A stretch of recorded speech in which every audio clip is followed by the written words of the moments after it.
Hello students, आज हम पढ़ रहे हैं हमारा सिविक्स का सेकंड चैप्टर पेज नंबर 28। तो इसमें हम फीचर्स ऑफ डेमोक्रेसी पढ़ रहे थे। आज हम इसके अंदर पढ़ेंगे 1 पर्सन 1 वोट 1 वैल्यू। एक व्यक्ति, एक वोट और एक ही उसकी वैल्यू होना, ना कम होना ना ज़्यादा होना। तो अब यहाँ से हम पढ़ेंगे जो पॉइंट्स दिए हुए आपके ब्लू डॉट्स लगा के यहाँ पर, इसी से आपको समझ आ जाएगा। कुछ यहाँ एग्जांपल्स दिए हुए हैं। In Saudi Arabia women's do not have the right to vote. Saudi Arabia के अंदर वुमेन्स को वो राइट नहीं है वोट देने का। ठीक है, दैट मीन्स क्या है, वहाँ पे मैन और वुमेन में डिफ्रेंशिएट किया गया है, उनमें भेदभाव किया गया है। वुमेन को राइट ही नहीं दिया गया वोट देने का। एस्टोनिया जो है कंट्री है एक, ये has made its citizenship rule in such a way that people belonging to Russian minority find it difficult to get the right to vote। अब उसने सिटीजनशिप रूल जो है एस्टोनिया कंट्री ने ऐसे डिफ़िकल्ट कर दिए कि जहाँ पे वहाँ पर जो रशियन माइनॉरिटी रहती है, रशियन लोग रहते हैं, उनको बहुत ही डिफ़िकल्टी फेस करनी पड़ती है राइट टू वोट लेने के लिए। ठीक है, तो दैट मीन्स यहाँ पे भी इक्वली वोट का नहीं किया गया इन दोनों के अंदर। 1 पर्सन 1 वोट 1 वैल्यू नहीं दिया गया। तो अब यहाँ फिजी कंट्री के बारे में बताया गया है। इन इलेक्ट्रल सिस्टम, फिजी में इलेक्ट्रल सिस्टम के अंदर is such that the vote of N indigenous Fiji होगा कि जो वहाँ का ही रहने वाला, जो पर्टिकुलर लोकल बंदा है वहाँ का, ठीक है, has more value than that of an Indian Fijian.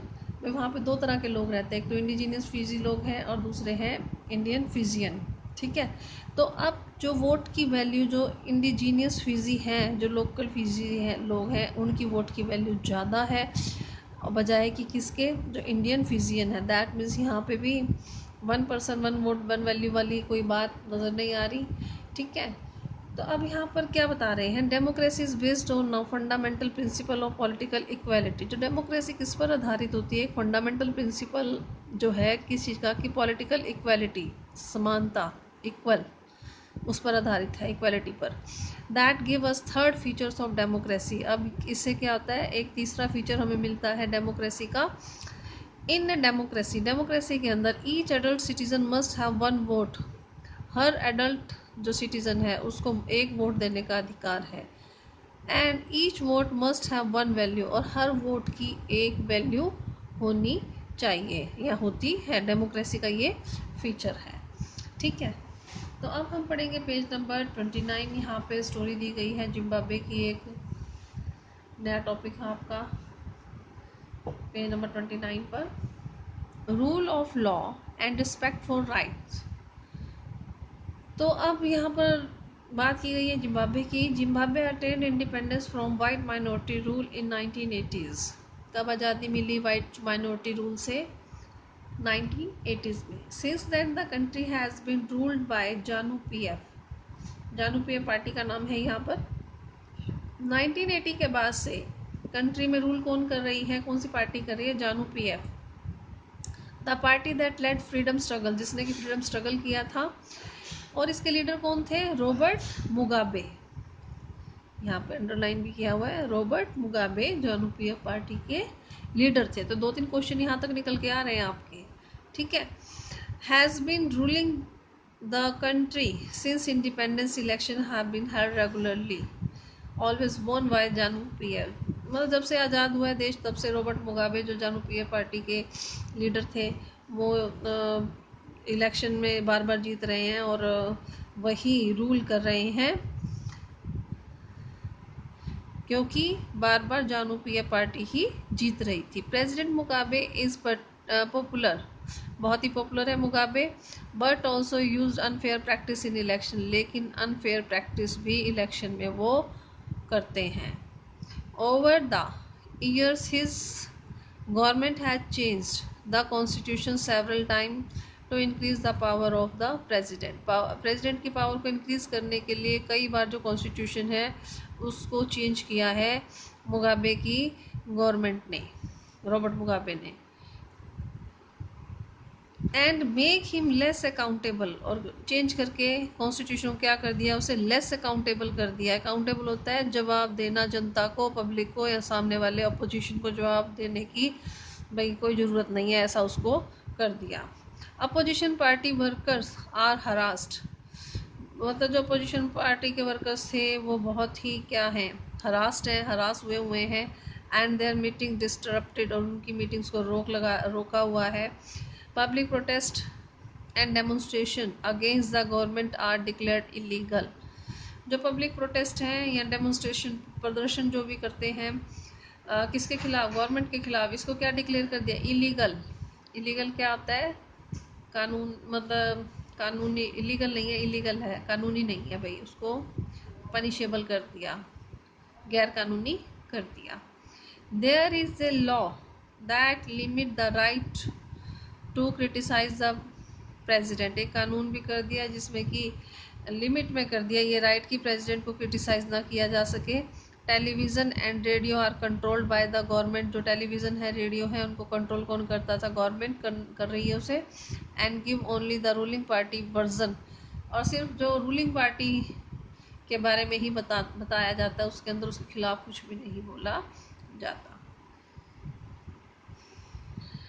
There are independent newspapers, independent newspapers भी हैं वहाँ पर, but the government harasses those journalist who go against it, लेकिन जो गवर्नमेंट है हरास करती है उन जर्नलिस्ट को जो उसके खिलाफ जाते हैं या उसके बारे में रिपोर्टिंग करते हैं।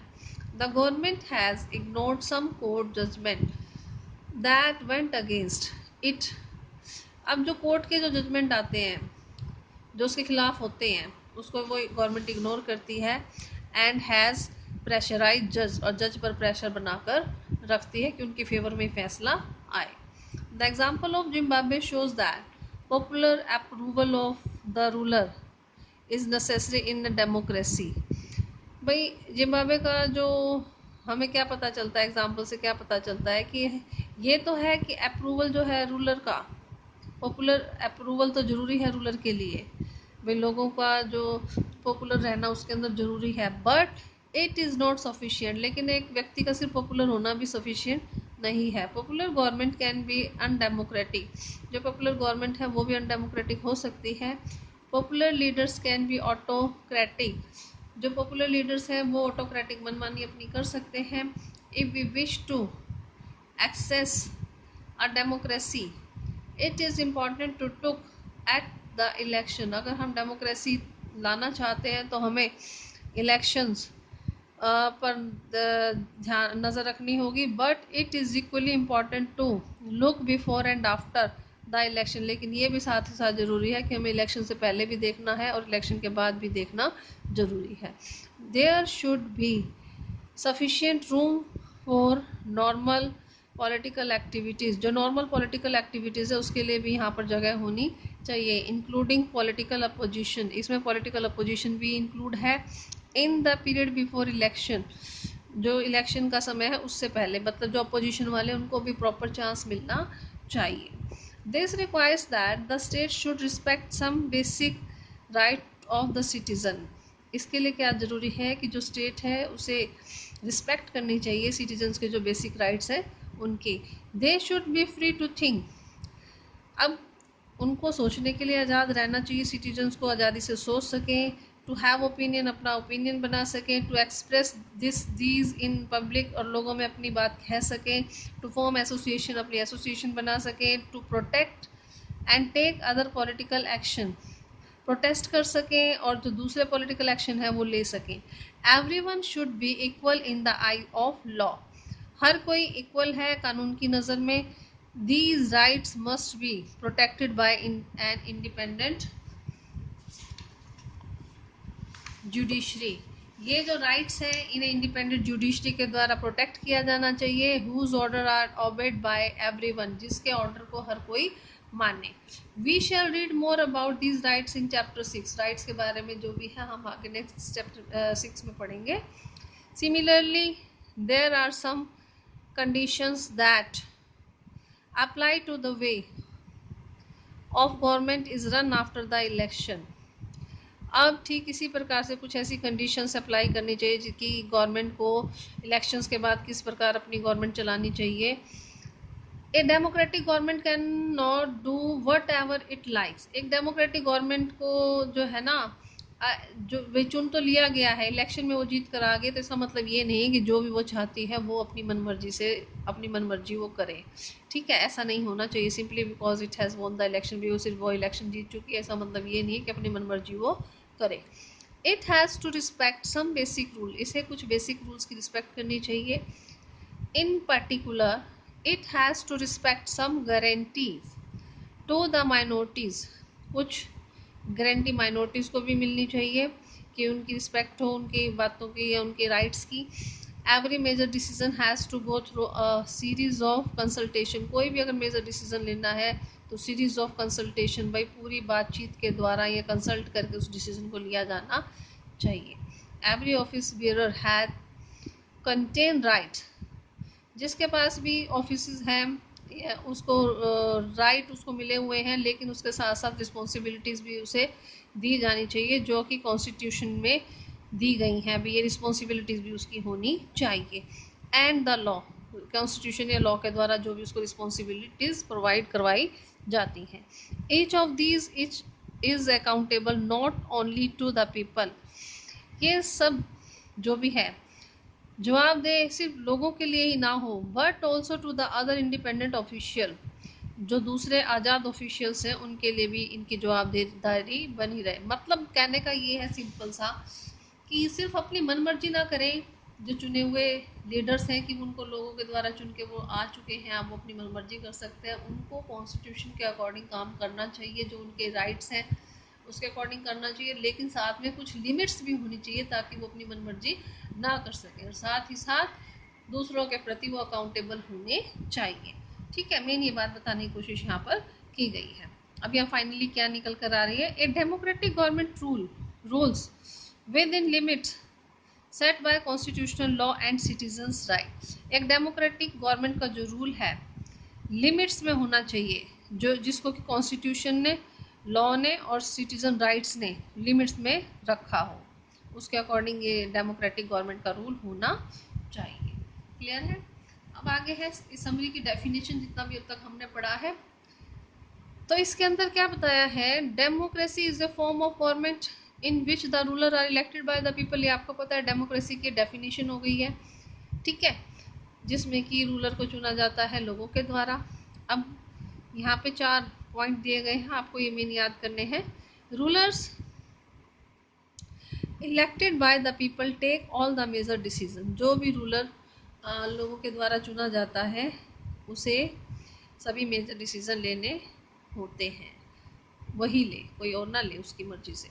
Elections offer a choice and fair opportunity to the people to change the current ruler. अब इलेक्शन जो है उसमें लोगों को चॉइस मिले और एक फेयर अपॉर्चुनिटी मिले ताकि लोग जो करंट रूलर है उसको भी बदल सकें।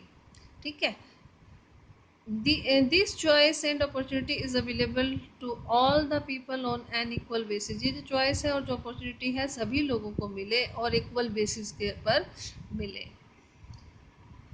The exercise of this choice leads to the government limit by basic rule। अब जो ये गवर्नमेंट को लिमिट में रखा जाए, जो बेसिक रूल्स हैं कॉन्स्टिट्यूशन के और जो सिटीजन्स के राइट्स हैं उनके द्वारा। ठीक है, तो अब ये तो था हमारा मेन बेसिक जो थे फीचर्स ऑफ डेमोक्रेसी।